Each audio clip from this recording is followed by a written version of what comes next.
product, which is the automatic solar lawnmower. Okay, so the first part is the solar panel, and the second part, the important part, is the control box. This is the main body, the blade, tire, and the compartment.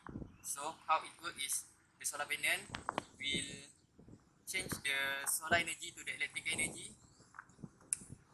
As you can see here, this LED here will light up if the battery is being charged.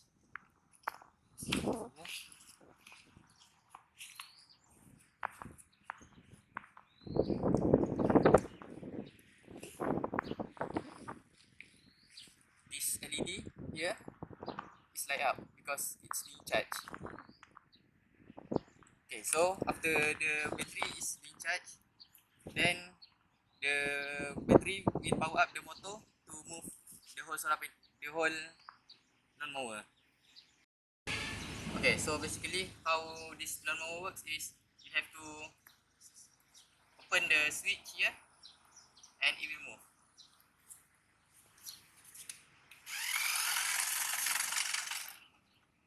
Okay, so the function of the sensor here is to avoid the obstacle and change the route of the lawnmower.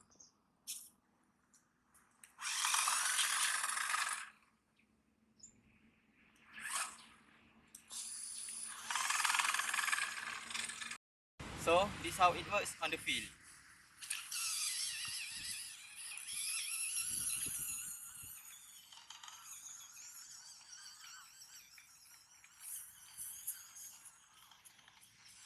Okay, so for the blade, when it cuts the grass, it will produce a wind vortex, and the grass will move to the rear compartment here, following the wind vortex produced by the blade.